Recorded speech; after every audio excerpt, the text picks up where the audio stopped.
My favorite time of year and favorite time to start sewing is upon us.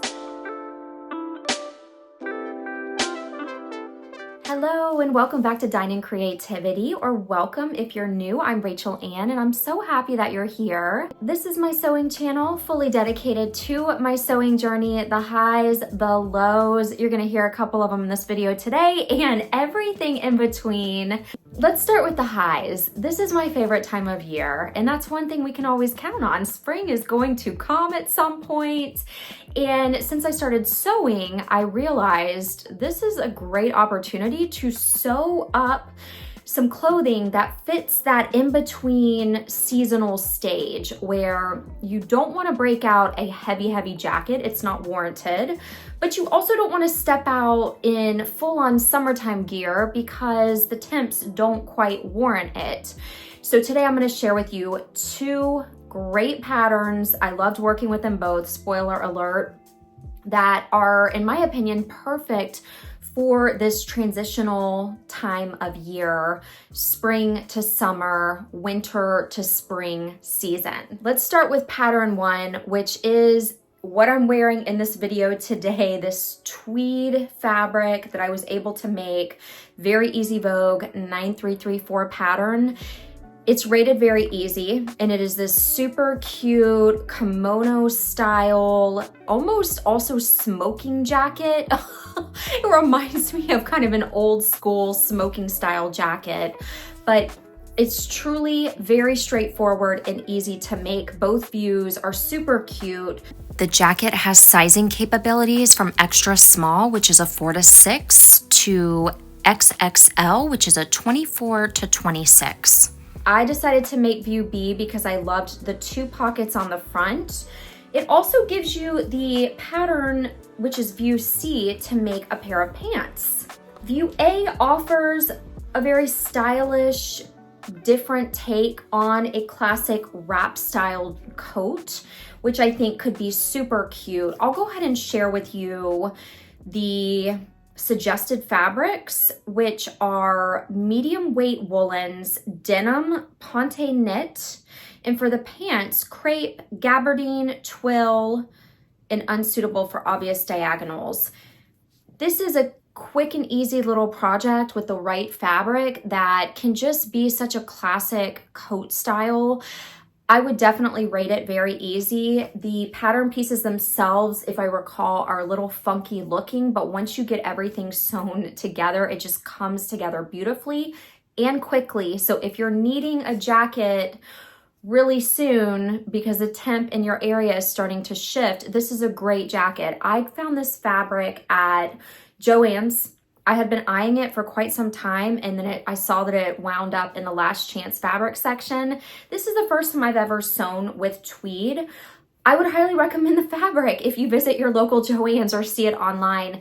It's a beautiful kind of light to mid-weight fabric that is perfect for this transitional time of year. I did omit the facing on the two front panels, although in retrospect, if you had a fabric that warranted it, I think that this jacket would sew up so beautifully, fully lined.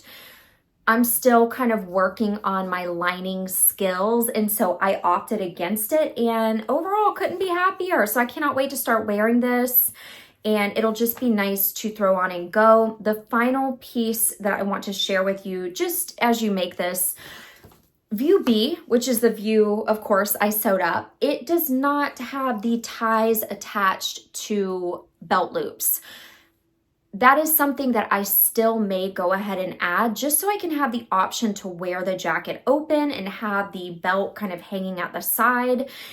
That is something I may add on here in the next few days, but just something else for your consideration. If you're like me and you just want to wear it open and have those ties hanging down, that could be a great option, but truly so much that you could do. I could even see this in almost like a fleece type fabric, which would be so cozy and cute. I could almost even see it in a sweatshirt material, believe it or not, almost as an elevated athleisure style jacket to throw on before you go run errands or go to the gym or wear anytime you want to, really. But A plus, highly recommend the pattern. Let's get into the second great transitional jacket style pattern, in my humble opinion, and that's McCall's 8011. You know I had to modify it, and I also have a call to action here in a couple minutes from you. This jacket pattern offers 3 different views. I chose to do view A, which is the cropped version. Okay, I'm gonna tell you about working with pleather, vinyl, faux leather in a second, but first let me share the overall ratings of this pattern. It is rated easy. I couldn't agree more. It came together seamlessly. It was so straightforward. If you have been intimidated to sew up a jacket, I couldn't recommend this one enough. There's only a couple pieces really, and there is so much room and interpretation to modify this pattern. To be honest, all 3 views are adorable. This view C, if you have an embroidery machine, I could even see embroidering some floral designs on there. This is kind of a view B, is a take on a moto jacket, if you will, and it kind of is a collarless or just a little thin one-piece collar jacket. It would be so cute, especially with this lightweight faux suede or suede style. So overall, jacket itself, amazing. The suggested fabrics are denim, twill, chino, and faux suede. I went rogue, of course. You know, I always got to try something new, and I didn't really even think too much about it. I had picked up this beautiful, I mean, I love the color, this pale yellow vinyl. Okay, let's call it what it is. I believe it's vinyl. Some people say pleather, faux leather, and gave it a quick try. Sewing on this fabric, I did get a leather needle. I made sure to do some practice stitches to test out thread tension, found the tension that worked the best. It wasn't the most fun to sew with. I'm not gonna lie to you. I think it comes from just being inexperienced in terms of working with pleather material. At the end of the day, and this is call to action to my audience, so you have seen the video of me modeling it. I decided not to put any closures down the front, although now I continue to rethink that. So this is an ask my audience moment. What do you think? These are the 3 options I'm considering. Either a hook and eye all down the front. I could do buttons, although the buttons are not really what I'm going for because I use such a narrow button facing hole down the front or button facing panel down the front. Or final option, snaps.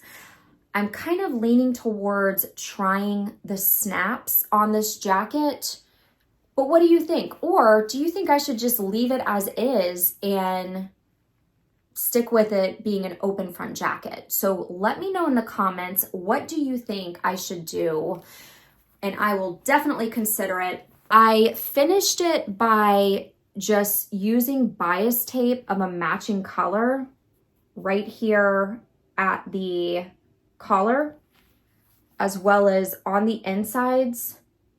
If you decide to sew with this fabric, it may be worth attaching tissue paper on the top of it because it does not lend its hand for a smooth sew. So I basically just tried to sew it always with this side facing up, which the inside is a very nice soft material. I actually have a store-bought jacket just like this, and they didn't even finish the edges of the store-bought jacket.